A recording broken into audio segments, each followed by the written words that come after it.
Hello साथियों, मैं Anoop Singh A to Z classes के इस ऑनलाइन प्लेटफॉर्म पर आप सभी का स्वागत करता हूं। मुद्दई लाख बुरा चाहे तो क्या होगा, वही होगा जो मंजूरे खुदा होगा। साथियों, हमें अपना कर्म करना चाहिए, हमें ऊपर वाले पे छोड़ देना चाहिए। ऊपर वाला कभी किसी के साथ गलत नहीं करता है, वो सबको एक नज़र से देखता है, चाहे वो बड़ा हो छोटा हो, किसी को भी किसी के साथ भी वह गलत नहीं करता है। तो आप तो बस अपना कर्म करते रहिए, फल की इच्छा मत करिए, क्योंकि फल देने का काम ऊपर वाले का है। हार नहीं मानना है साथियों, जब तक तोड़ेंगे नहीं तब तक छोड़ेंगे नहीं। साथियों, हम लोग आर या पार की सीरीज में मैथ का एक्सपेक्टेड क्वेश्चन देख रहे हैं, जो एग्जाम में आने का 100% संभावना है। तो आज हम कुछ नए क्वेश्चनों को देखेंगे, उसके साथ साथ पाई चार्ट के भी क्वेश्चनों को हम लोग आज देखेंगे। तो आइए शुरू करते हैं। शुरू करने से पहले अभी तक जिन्होंने भी इस चैनल को सब्सक्राइब नहीं किया है, वो इस चैनल को सब्सक्राइब कर दें और बेल आइकन जरूर प्रेस कर दें, ताकि हमारी वीडियो का नोटिफिकेशन आप तक सबसे पहले पहुंच सके। तो आइए शुरू करते हैं। क्वेश्चन बहुत ही आसान है, करने का तरीका लोगों का अलग अलग हो सकता है, लेकिन सबसे सरल तरीका क्या है वो यहाँ पे आज हम लोग सीखेंगे इन क्वेश्चनों के तहत। देखिएगा, पहला क्वेश्चन क्या कह रहा है कि 2/3, 3/4, 4/5, 5/6 में सबसे बड़ी और सबसे छोटी भिन्न का अंतर ज्ञात कीजिए। सबसे पहली बात तो कैसे निकालेंगे कि कौन सी भिन्न सबसे छोटी है, कौन सी भिन्न सबसे बड़ी है, मैंने पहले भी बता रखा है कैसे इसको निकालते हैं, लेकिन आज फिर से जान लीजिए। इसमें अगर अंश और हर का अंतर समान है, ध्यान दीजिएगा, अंश और हर का अंतर समान है, अंश हर से छोटा है, अंश और हर का अंतर समान है, अंश हर से छोटा है, तो जो संख्या मतलब जो अंश सबसे छोटा होगा वह भिन्न सबसे छोटा होगा, और जिसका अंश सबसे बड़ा होगा वह भिन्न क्या होगा, सबसे बड़ा होगा। यानी 2/3, 3/4 और 4/5 और 5/6 में सबसे छोटी भिन्न क्या होगी, छोटी भिन्न क्या होगी, सबसे छोटी भिन्न क्या होगी 2/3, और सबसे बड़ी भिन्न क्या होगी, सबसे बड़ी भिन्न ये होगा 5/6। अब हमारा क्या पूछ लिया, इन्हीं दोनों का अंतर पूछ लिया है, यानी 5/6 माइनस 2/3, एलसीएम क्या हो जाएगा 6 हो जाएगा, यहां पे आ जाएगा 5, 3 दूना 6, 2 दूनी 4, 1/6 हमारा क्या हो जाएगा, आंसर हो जाएगा। ठीक, आई होप ये क्वेश्चन आप लोगों को समझ में आया होगा। मेन बात यही है कैसे हम लोग निकालेंगे कि कौन सा भिन्न सबसे बड़ा और कौन सा भिन्न सबसे छोटा। ऐसे नहीं, अगर आप लोगों को समझ में आ रहा है तो तिरछा गुणा कर लेते हैं। जैसे 2/3 और 3/4 में हमको निकालना है कि कौन भिन्न छोटा है कौन भिन्न बड़ा है, तो तिरछा गुणा कर लेते हैं। 4 दूनी 8 और 3 त्रिका 9, यानी यह भिन्न 2/3 हमारा क्या होगा, छोटा होगा, यह भिन्न क्या होगा 3/4 बड़ा होगा। ऐसे ही सारे संख्याओं को हम लोग निकाल लेते हैं। आइए अगला क्वेश्चन देखते हैं कि अगला क्वेश्चन क्या कह रहा है।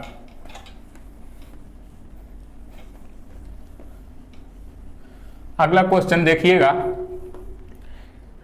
आसान क्वेश्चन है कि दो संख्याओं का गुणनफल 24 है तथा उनके वर्गों का योगफल 52 है, तो उनका योगफल पूछ लिया है। कैसे निकालेंगे, जैसे मान लीजिए कोई संख्या है x और y दो संख्या है, तो क्या दिया है, क्या क्वेश्चन के हिसाब से जो कह रहा है हम वही कर देते हैं। दो संख्या x और y, इनका गुणनफल, x और y का गुणनफल कितना है, कंफ्यूजन ना हो इसलिए मैं डॉट लगा देता हूं। x और y का गुणनफल कितना है, 24 है। ठीक, और अगला क्या कर रहा है, उनके वर्गों का योगफल, यानी x² प्लस y², ये कितना कह रहा है, तो ये कह रहा है 52 है। ठीक है, तो अब कह रहा है उनका योगफल, यानी x प्लस y कितना होगा, यही ये कह रहा है। तो x प्लस y निकालने के लिए हमको एक फार्मूला याद है, x प्लस वाई का होल स्क्वायर बराबर क्या होता है, x² plus y² plus 2ab, यानी 2xy। ठीक, अब यही मान इसमें पुट कर देना है।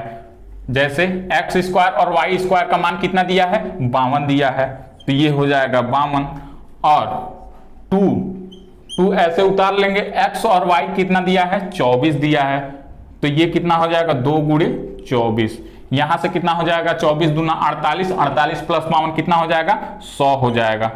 ये तो आ गया x प्लस वाई का होल स्क्वायर। अगर इसी को x प्लस वाई कर देते हैं जो कि हमारे क्वेश्चन में पूछा हुआ है x प्लस वाई, तो इधर क्या हो जाएगा, इधर रूट लग जाएगा, इधर क्या हो जाएगा रूट लग जाएगा। ठीक, तो ये रूट बाहर निकल के आएगा तो कितना हो जाएगा आंसर 10। 10 हमारा क्या हो जाएगा आंसर हो जाएगा। x प्लस वाई का मान कितना हो जाएगा 10 हो जाएगा। आई होप यह भी क्वेश्चन आप लोगों को समझ में आया होगा। साथियों, एग्जाम का सेंटर कहीं भी दिया हो आप लोग जरूर एग्जाम देने जाइएगा, क्योंकि ये मौका बार बार नहीं मिलेगा। ये मौका साल में एक बार मिलेगा और बहुत सारी वैकेंसी आने वाली है, तो आप लोग मौका मत चूकिएगा। कहीं भी सेंटर दिया हो, चाहे कुछ भी हो रहा हो, आंधी आ जाए तूफान आ जाए, लेकिन हम जाएंगे तो जाएंगे। ठीक, अगला क्वेश्चन देखते हैं। अगला क्वेश्चन देखिएगा, दशमलव वाली संख्या कोई है, उसका वर्गमूल निकालने के लिए लोग बड़ा कंफ्यूजन हो जाते हैं, टाइम ले लेते हैं। तो हमें कुछ नहीं करना है, वर्गमूल निकालने के लिए हमने बताया है, यह वीडियो पड़ा हुआ है, आप जाकर वीडियो वाले लिस्ट में देख सकते हैं। जिनको वर्गमूल 5 से 7 सेकंड में निकालना है वहां से जाकर के देख सकता है। कितना दिया है 13.69 और इसका क्या पूछ रहा है वर्गमूल पूछ रहा है। तो हम दशमलव को भूल जाएं कि दशमलव दिया भी है, बस इतना याद रखिएगा कि दशमलव के नीचे 1 और जितनी संख्या होती है 0 बढ़ा देते हैं, तो हमारा दशमलव हट गया। ठीक, अब इसी का वर्गमूल पूछा है, यानी अंडर रूट का मान पूछा है। तो लास्ट में इसका वर्गमूल निकालना मैं फिर से एक बार आप लोगों को बता दे रहा हूं।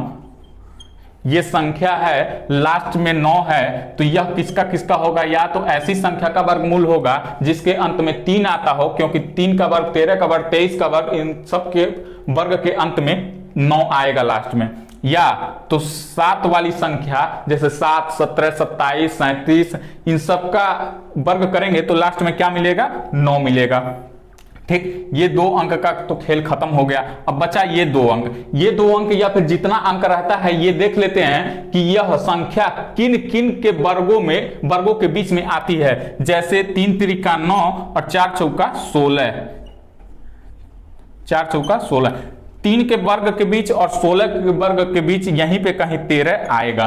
ठीक, ये ध्यान दीजिएगा, यहीं पे कहीं 13 आएगा। तो हमेशा हम क्या करते हैं ऊपर वाली संख्या ले लेते हैं, तो ऊपर वाली संख्या ले लेंगे तो इसका हो जाएगा, इसका मतलब 3 होगा। अब ये देखेंगे कि 33 होगा कि 37 होगा, यही कंफ्यूजन हो जाता है कि हम 33 लें कि 37 लें। तो ध्यान से देखिएगा, अगर ये जो संख्या है ऊपर वाले के नजदीक है तो हम ऊपर वाला संख्या ले लेंगे, और नीचे वाले के नजदीक है, जैसे अंतर जिसका कम रहेगा उसी संख्या को मतलब वही संख्या ले लेंगे। जैसे ध्यान दीजिएगा 13 और 16 का अंतर कितना है 3 है, और 9 और 13 का अंतर कितना है 4 है।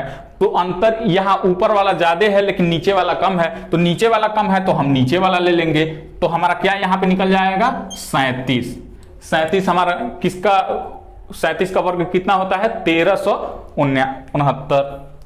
ठीक, अब आइए दशमलव में इसको कर देते हैं। दशमलव में कैसे हो जाएगा, 100 का वर्गमूल क्या होता है 10 होता है। ऊपर वाले का हम लोगों ने निकाला 37 और नीचे कितना हो जाएगा 10 हो जाएगा।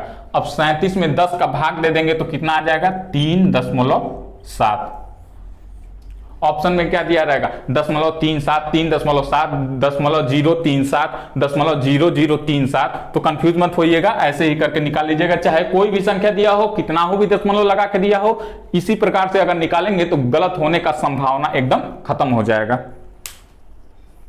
ठीक, आइए अगला क्वेश्चन देखते हैं।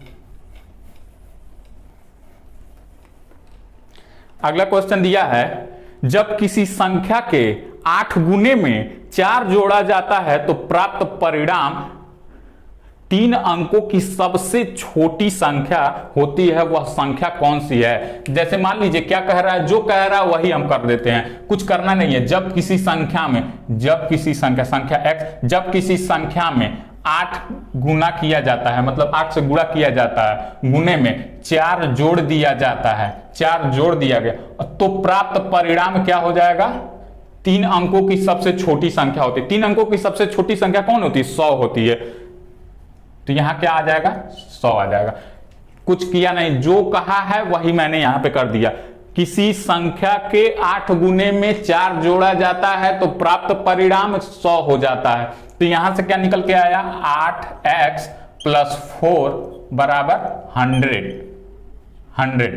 ठीक, तो x बराबर कितना हो जाएगा, ये 4 जाएगा उधर 96 हो जाएगा, तो 96/8। तो यहां से क्या निकल के आएगा, 12। x का मान कितना हो गया, 12। आप ओरली भी कर सकते हैं, ऑप्शन से भी उसका गुणा करके 4 जोड़ेंगे, जितना ऑप्शन दिया रहेगा सब में गुणा करेंगे 8 का और 4 जोड़ेंगे। अगर हमें सबसे छोटी संख्या 3 अंकों की प्राप्त होती है यानी 100 प्राप्त होता है, तो वही हमारा क्या हो जाता है, आंसर। जैसे 12 × 96 + 4 100। ठीक, ऐसे ही जितना ऑप्शन दिया रहता है वैसे कर लेते हैं ऑप्शन से भी। आई होप यह भी क्वेश्चन आप लोगों को समझ में आया होगा।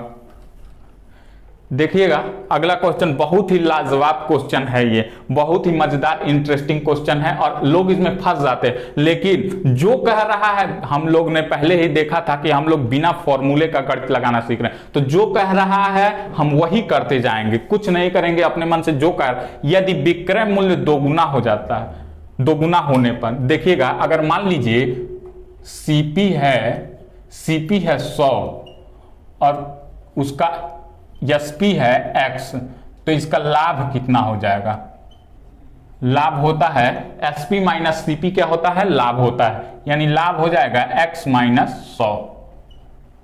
ठीक, अब क्या कह रहा है कि यदि विक्रय मूल्य दोगुना हो जाए, यानी यही दोगुना हो जाए, तो यह कितना, 3 गुना हो जाता है, यानी लाभ 3 गुना हो जाता है। सीपी कितना, 100 रुपया, और एसपी कितना, 2 गुना हो गया, यानी x का 2 गुना कितना, 2x हो गया। तो ये कह रहा है ये कितना हो जाएगा, 2x - 100 हो जाएगा लाभ यहाँ पे। तो यही लाभ कह रहा है, इस लाभ के 3 गुना है, 3 गुना है, तो दोनों पक्षों को बराबर करते हैं। कैसे, x - 100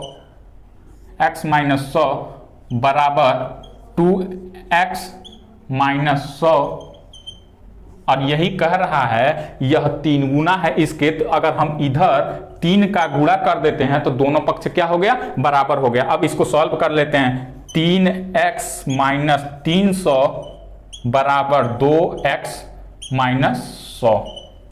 ये 300 उधर जाएगा तो कितना हो जाएगा, प्लस का 300 हो जाएगा, -100 जाएगा तो 200 हो जाएगा, और ये 2x इधर आएगा तो 3x में से 2x गया तो x बचा, तो यानी x बराबर कितना हो गया, 200। x बराबर कितना हो गया, 200। अब देखिएगा x बराबर तो निकल के आ गया 200। अगर किसी वस्तु का मूल्य 100 रुपया है और उसको 200 में बेचा जाता है तो हमारा लाभ कितना होगा। ध्यान दीजिएगा, यहाँ वही पे पूछा गया है कि लाभ प्रतिशत कितना होगा। अगर कोई वस्तु 100 रुपए का है और उसे 200 में बेचा जा रहा है तो लाभ कितने का होगा, यहीं से देख लीजिएगा। x का मान निकल के आया है 200 और सीपी है हमारा 100, तो लाभ कितना हो जाएगा, 100 का लाभ हो जाएगा। क्यों, सीपी को घटा देंगे एसपी में से तो क्या निकल के आ जाएगा, हमारा लाभ निकल के आ जाएगा। लाभ हो रहा है 100 का, हमेशा सीपी लेते हैं परसेंटेज निकालने के लिए, लाभ परसेंटेज निकालने के लिए। तो देखिएगा 100 से 100 गया तो क्या बचा, 100% हमारा क्या हो जाएगा, आंसर हो जाएगा। यही वो पूछ रहा है कि यदि विक्रय मूल्य 2 गुना होने पर लाभ 3 गुना हो जाता है तो लाभ प्रतिशत क्या हो जाएगा, 100% होगा लाभ। ठीक, आइए अगला क्वेश्चन देखते हैं। बहुत ही आसान क्वेश्चन है लेकिन लोग इसको जल्दबाजी में गलत कर जाते हैं। अगला क्वेश्चन क्या कह रहा है, अंडर रूट 20 का स्क्वायर - 60 का स्क्वायर, इसका मान पूछ रहा है कि इसका मान क्या होगा। तो अंडर रूट 20 का स्क्वायर कितना हो जाएगा, 400, और -16 का कितना होता है, 256, तो ये कितना हो जाएगा, 144। दोनों को घटाएंगे 144 किसका वर्ग है, 12 का। तो यहाँ पे क्या आ जाएगा, 12 हमारा क्या निकल के आया, आंसर निकल के आ गया। ठीक, अगला क्वेश्चन देखते हैं। अगला क्वेश्चन परसेंटेज का है। परसेंटेज का क्वेश्चन बहुत ही आसान होता है, बस लैंग्वेज समझने की बात होती है। देखिएगा क्या कह रहा है, किसी मिश्र धातु में 15% चांदी है, कोई अगर मिश्र धातु है तो वो हमेशा क्या होता है 100% अपने आप में होता है। इसी का कह रहा है 15% क्या है, चांदी है। 15% क्या है, चांदी है। मिश्र धातु के किसी भार में यदि 51 ग्राम चांदी है तो यही 15% का मान दे दिया है 51 ग्राम। 51 ग्राम 15% चांदी है और इसका मान दे दिया है 51 ग्राम। लैंग्वेज समझिएगा, मिश्र धातु के किसी भार में यदि 51 ग्राम चांदी है यानी 15% का मान दे दिया है 51 ग्राम। अब क्या पूछ रहा है, तो दूसरे मिश्र धातु की मात्रा क्या होगी। दूसरे मिश्र धातु की मात्रा कितनी होगी, 85% होगी। और यही 85% का मान पूछ लिया है कि 85% का मान कितना होगा। तो आइए निकाल लेते हैं। 15% दिया हुआ है 51, तो 85% का कितना हो जाएगा, 51/15 गुणे 85। 5 तिया 15, 5 में 17, 3 से 17, 17 गुणे 17 कितना होता है, 17 का वर्ग यानी 289। 289 ग्राम हमारा क्या हो जाएगा, अन्य धातु हो जाएगी। ठीक, 289 ग्राम। ठीक है, अब आइए पाई चार्ट का क्वेश्चन देख लेते हैं। मजेदार शानदार पाई चार्ट।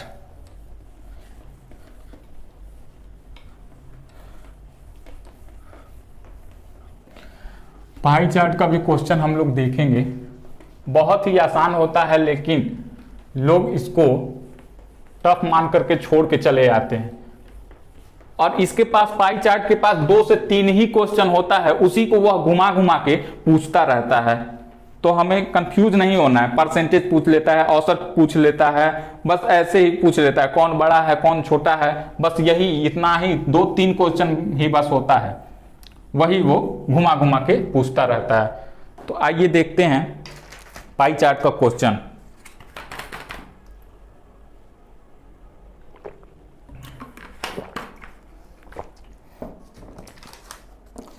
क्वेश्चन आप लोगों के सामने है कि नीचे दिए गए दंड चित्र में एक विद्यालय में वर्ष 2000 से 2004 तक के छात्रों की संख्या, ये 00 जो दर्शाया गया है वो कहने का मतलब क्या कह रहा है कि 1000 में, मतलब 1000 में है। वो जितना डाटा दिया गया है तो वो 1000 में है। ऊपर मान लीजिए 10 दिया है, 12 दिया है, 14 दिया है ना, तो उसके आगे 00 अपने मन से लगा लीजिए क्योंकि क्वेश्चन में मेंशन किया हुआ है। तो क्या हो जाएगा, 10 दिया हुआ है, 00 लगाएंगे तो क्या हो जाएगा 1000। तो मान के चलिए कि क्या लिखा है, 1000 लिखा हुआ है। इसी पे क्वेश्चन है, पहला क्वेश्चन है कि वर्ष 2000 से वर्ष 2002 तक के छात्रों की औसतन संख्या कितनी है। तो देखिएगा वर्ष 2000 में कितना है, 10 है। 2001 में कितना है, 12 है। 2002 में कितना है, 14 है। तो इसी का क्या पूछ लिया है, औसतन संख्या। वर्ष 2000 में कितना है, 10। 2001 में कितना है, 12। और 2002 में कितना है, 2 तक ही पूछा है ना, 2002 तक का कितना है, 14 है। तो इन्हीं को जोड़ लेंगे, कितना हो जाएगा 36। 4 2 6 3 36। 36 में हम 3 डाटा दिया है, 3 का भाग देंगे तो आएगा 12। 00 अपने मन से लगा लेंगे क्योंकि क्वेश्चन में दिया हुआ है। तो 1200 हमारा क्या हो जाएगा, ऑप्शन नंबर बी हमारा क्या हो जाएगा, आंसर हो जाएगा ऑप्शन नंबर बी पहले का। आइए दूसरा क्वेश्चन देखते हैं। दूसरे क्वेश्चन में कह रहा है वर्ष 2002 तथा वर्ष 2003 में छात्रों की कुल संख्या कितनी है। किसका किसका, वर्ष 2002, आइएगा वर्ष 2002 और 2003 में छात्रों की कुल संख्या पूछ लिया है। वर्ष 2002 में कितना दिया है, 14, और इसमें कितना दिया है, 15। 00 मेंशन किया है तो 00 हम अपने मन से लगा लेंगे, इन दोनों को जोड़ लेंगे, कितना आ जाएगा 2900। 2900 हमारा क्या हो जाएगा, राइट आंसर हो जाएगा। ऐसे ही क्वेश्चन वो देने वाला है। ऑप्शन नंबर ए क्या हो जाएगा हमारा आंसर हो जाएगा। आप लोग चिंता मत करिएगा, ऐसा ही क्वेश्चन आप लोगों को एग्जाम में भी देखने को मिलेगा। आइए देखते हैं तीसरा क्वेश्चन। तीसरा क्वेश्चन क्या कह रहा है, वर्ष 2004 तथा वर्ष 2000 के बीच छात्रों की कुल संख्या में कितना अंतर है। किसका किसका पूछा है, 2004 और वर्ष 2000 में। तो 2004 में छात्रों की संख्या कितनी है, 2004 में 16 और वर्ष 2000 में छात्रों की संख्या कितनी है, 10 है। इन्हीं का अंतर पूछ लिया है, तो कितना अंतर है, 6। डबल जीरो हम अपने मन से लगा लेंगे क्योंकि डबल जीरो वो दिया हुआ है, मेंशन किया हुआ है। तो 600 हमारा क्या हो जाएगा, ऑप्शन नंबर डी हमारा क्या हो जाएगा, आंसर हो जाएगा। ठीक, आइए देखते हैं अगला क्वेश्चन।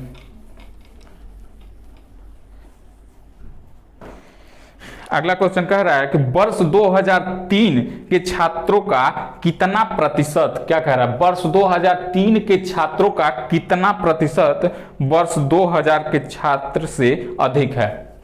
देखिएगा, वर्ष 2000 के छात्रों की संख्या कितनी है, वर्ष 2000 के छात्रों की संख्या है 10 यानी 1000, और वर्ष 2003 के छात्रों की संख्या कितनी है, तो 2003 के छात्रों की संख्या है 15 यानी 1500। तो पूछ रहा है कि यह इसके कितना प्रतिशत है, 1500 1000 के कितना प्रतिशत है। तो देखिएगा 500 अधिक है, 500 अधिक है ना, 1500 में से 1000 घटाएंगे तो 500 अधिक है। किस पे अधिक है, 1000 पे अधिक है। ठीक, 1000 पे अधिक है। परसेंटेज निकालने के लिए हम क्या करते हैं, 100 से गुणा कर देते हैं। डबल जीरो से डबल जीरो, डबल जीरो से डबल जीरो, 1 0 से 1 0, 10 पचे 50 हमारा क्या हो जाएगा, आंसर हो जाएगा। ठीक, यानी 50% क्या है, वो अधिक है। ऑप्शन नंबर सी हमारा क्या हो जाएगा, ऑप्शन नंबर सी आंसर हो जाएगा। आइए देखते हैं अगला क्वेश्चन।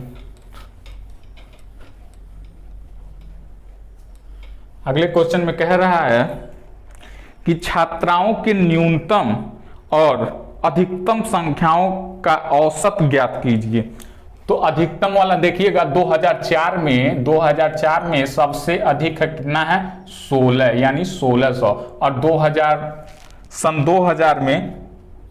2000 में छात्रों की संख्या कितनी है, 1000। तो इसी का कह रहा है अधिकतम और न्यूनतम संख्याओं का औसत, यानी कितना हो जाएगा 2600, और 2600 को जब 2 से डिवाइड करेंगे, क्योंकि 2 डाटा है, तो कितना निकल के आएगा, 1300 हमारा क्या हो जाएगा, आंसर हो जाएगा। ऑप्शन नंबर सी हमारा क्या हो जाएगा, ऑप्शन नंबर सी हमारा क्या हो जाएगा, आंसर हो जाएगा। आई होप यह पूरा क्लास आप लोगों को समझ में आया होगा। मैंने जो भी क्वेश्चन लिया था वो एक्सपेक्टेड है, आने की 100% संभावना है। डाटा बदल सकता है लेकिन पैटर्न और क्वेश्चन मॉडल यही रहने वाला है। पाई चार्ट का भी हम लोगों ने क्वेश्चन देखा, बहुत ही आसानी से इसको भी हल किया। आई होप यह सारे सवाल आप लोगों को समझ में आए होंगे, और मिलते हैं हम ऐसे ही आगे आप लोगों के साथ बने रहेंगे। इसके साथ साथ आप लोगों से एक गुजारिश है कि आपका सेंटर कहीं भी दिया हो, आप लोग एग्जाम देने जरूर जाइएगा, तो जरूर जाइएगा, कहीं भी रहे, चाहे आंधी आ जाए, तूफान आ जाए। ऐसे पिछले साल भी हुआ था कि जिस दिन पेट का पेपर था उसी दिन भयंकर रूप से बारिश हो रही थी, लेकिन बच्चे पहुंचे थे। तो आप लोग इस बार भी ऐसा करिएगा कि पहुंचिएगा, कैसे भी करके पहुंचिएगा, लेकिन पहुंचिएगा। धन्यवाद साथियों।